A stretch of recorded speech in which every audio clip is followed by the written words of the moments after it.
Hello! Magandang gabi, Pilipinas!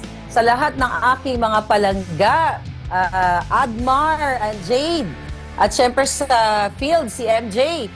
Magandang hapon po sa inyong lahat. Sa lahat ng mga OFW, sa lahat ng mga Pilipinong gising na gising. Thank you so much. Talagang natutuwa ako dahil parami na po ang nagigising na mga kababayan natin dito sa pagmamalupit at paghaharas ng bangag na administrasyon. Ayan nga, at sa wakas nga, Ma'am Maharlika, kahit ilang attempts pang gustong harangan o itigilan o pigilan itong ginagawang rally dyan sa Tagum City. Abay, nakikita natin ngayon live na live yung mga kababayan natin talaga ay nakikiisa, dumalo at isang panawagan para sa ating gobyerno sa maraming suliranin. Sa iyong nakikita ba, Binibining Maharlika, papaano ba niyayakap ng mga kababayan natin itong ganitong rally, itong maisog rally, simula pa na nag-umpisa ito?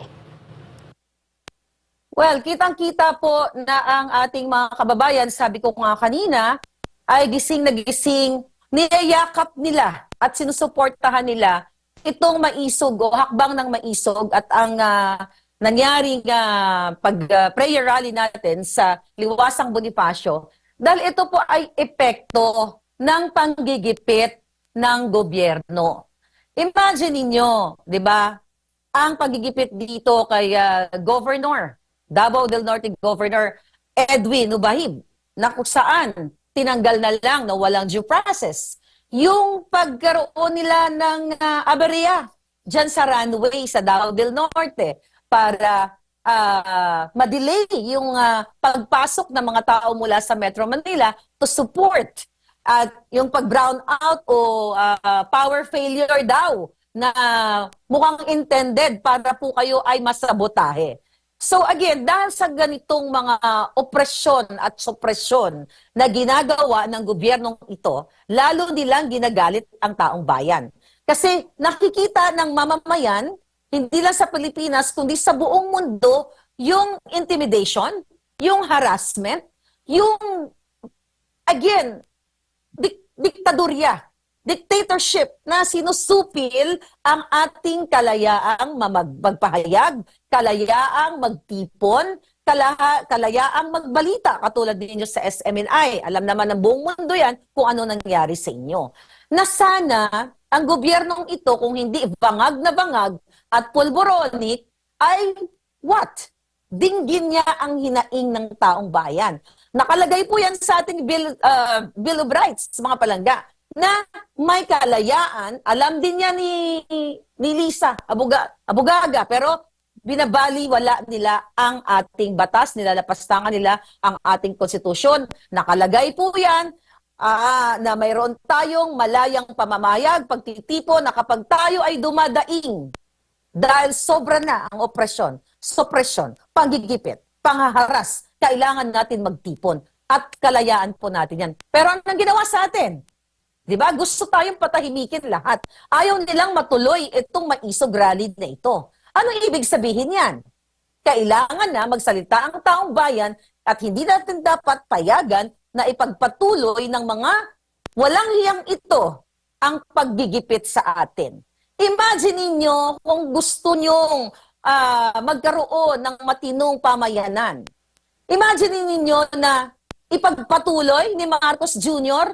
itong pagiging walang puso, walang awa sa kahirapan ninyo, at ngayon gusto pa kayong isabak sa kaguluhan dyan sa West Philippine Sea.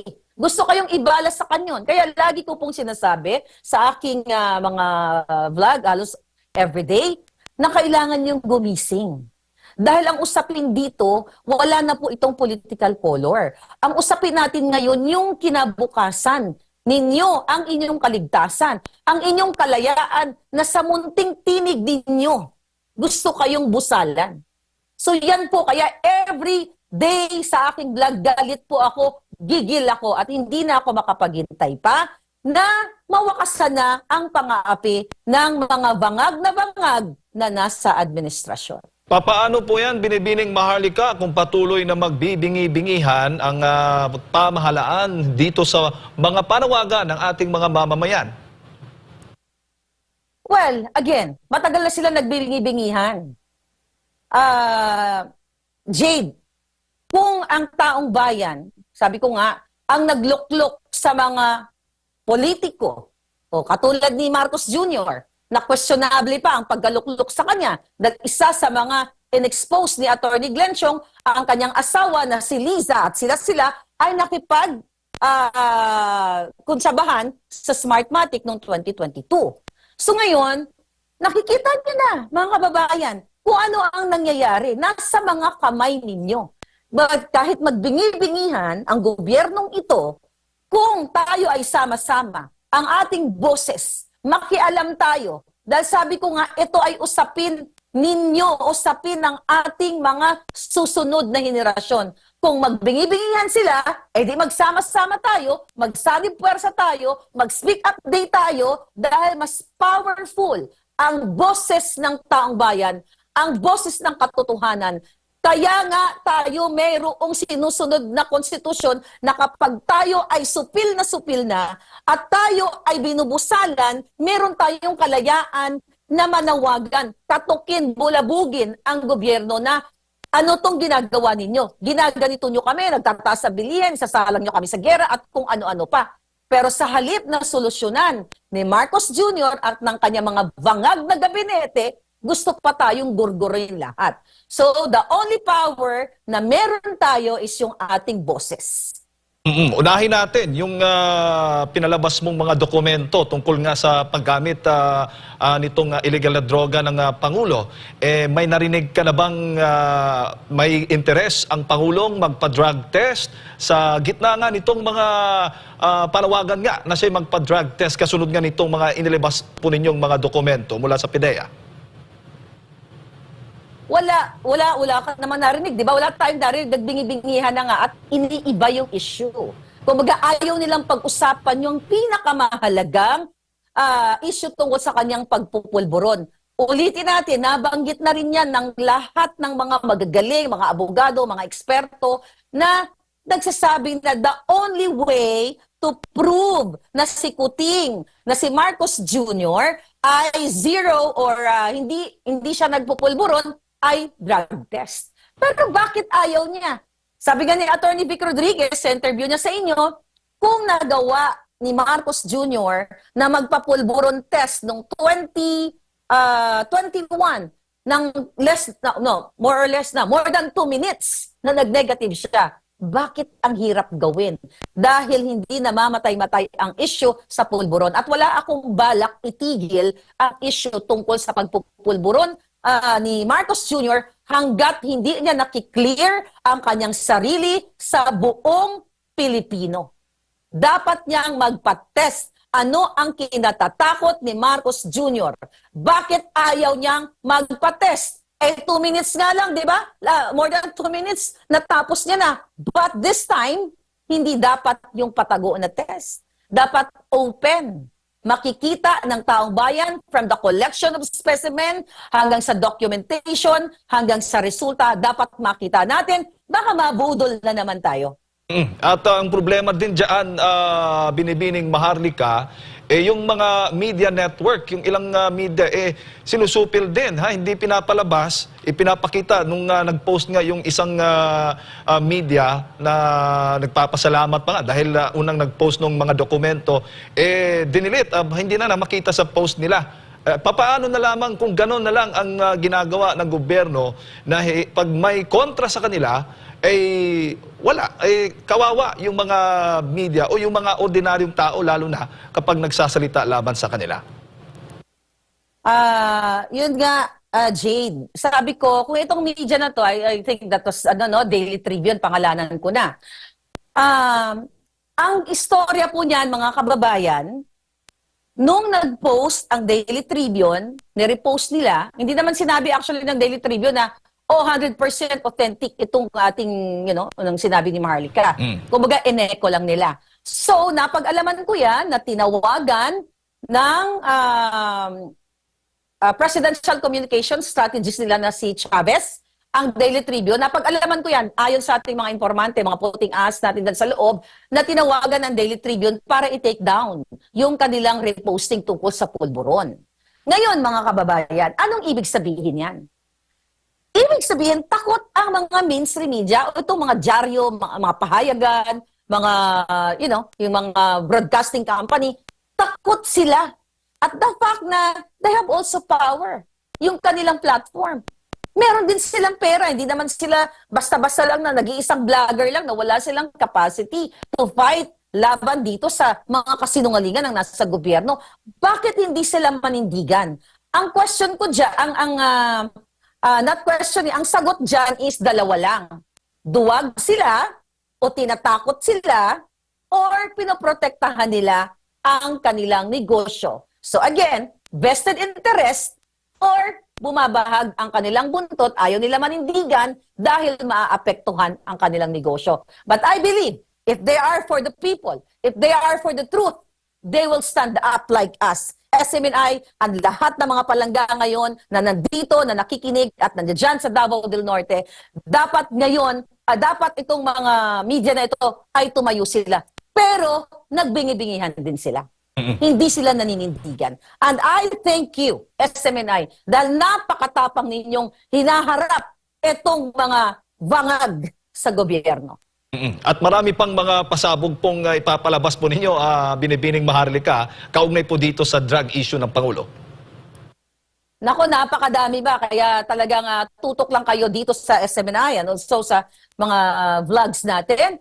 Actually, hindi lang po ang pulburon ang issue dito.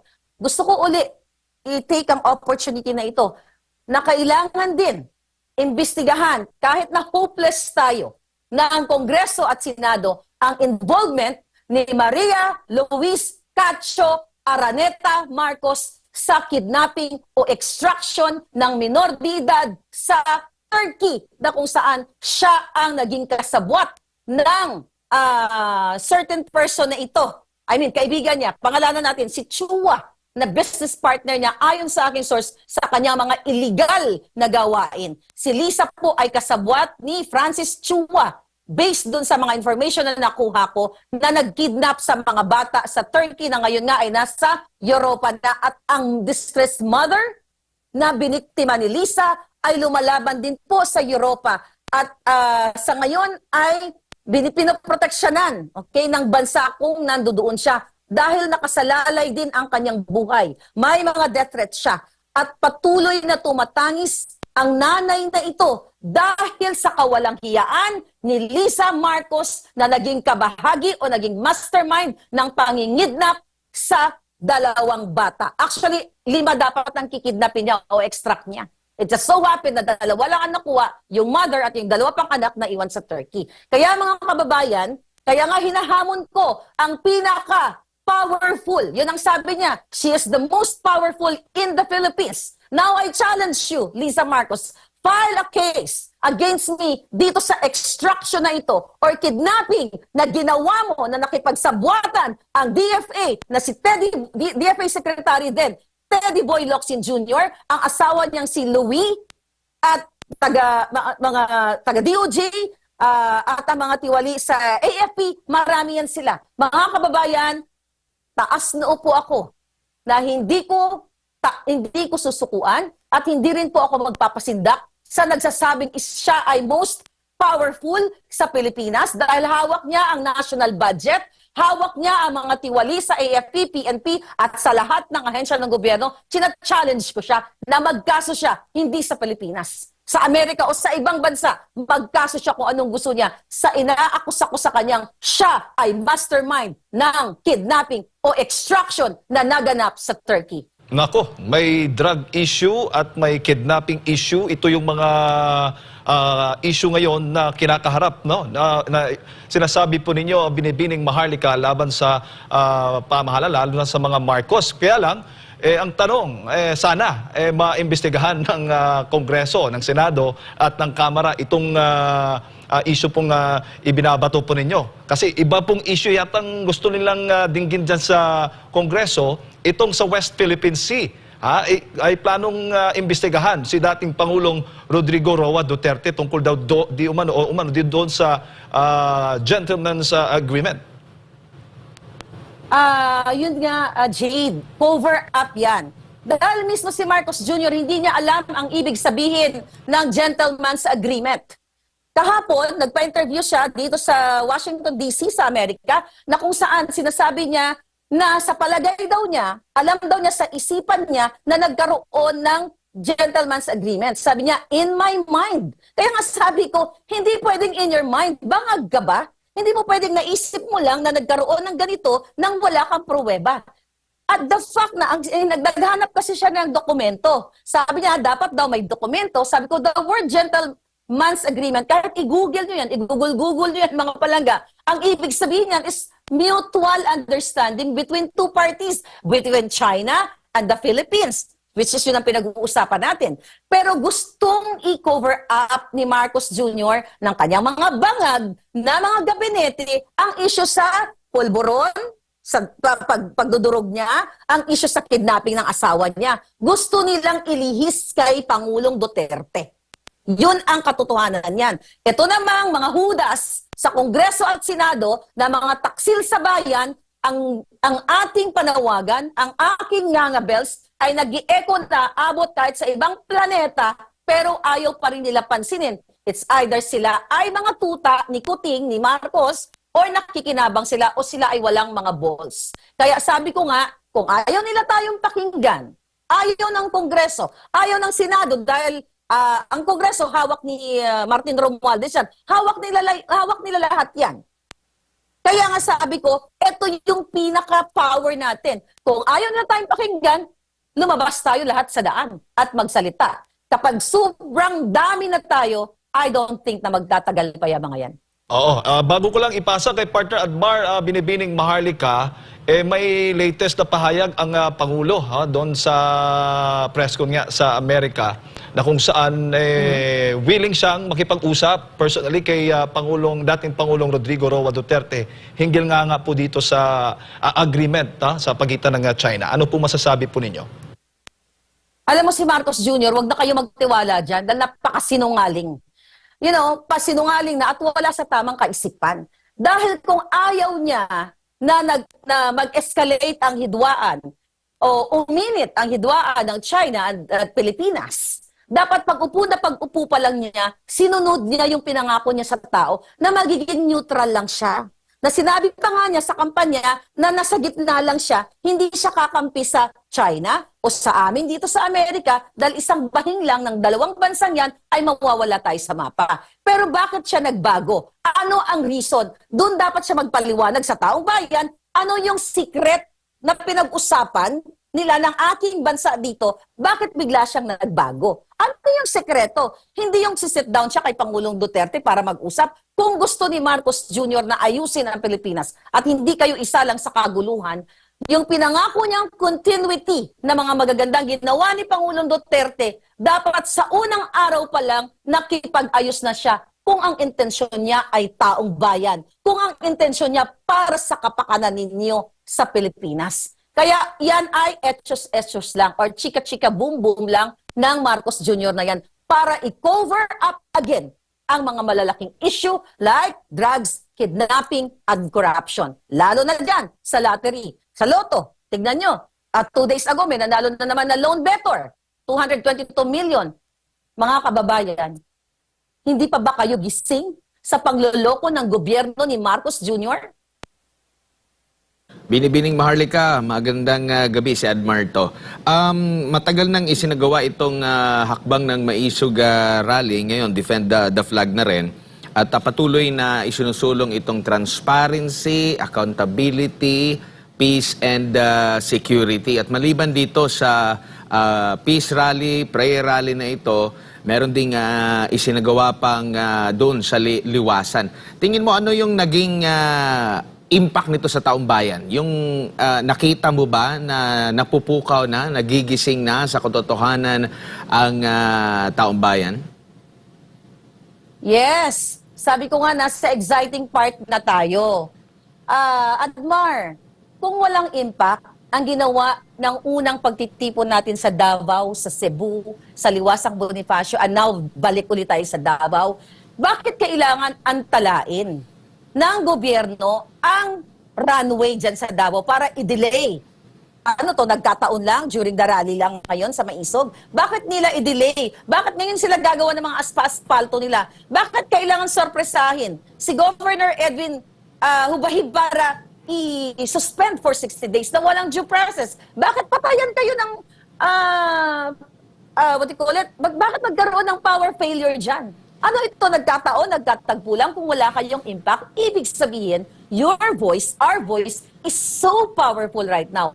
And we are just waiting for the right time na lalong magising ang taong bayan, lalo ng ating mga kapulisan at ating mga kasundaluhan. Dahil sila mismo, dyan sa Davao del Norte, kahapon at ngayon, na eksperyensya nila kung paano sila utusan ni Anton Lagdameo na isa pang bangag, di ba? Based doon sa revelation ni Kong Bibot Alvarez and also ni Governor Hubahib na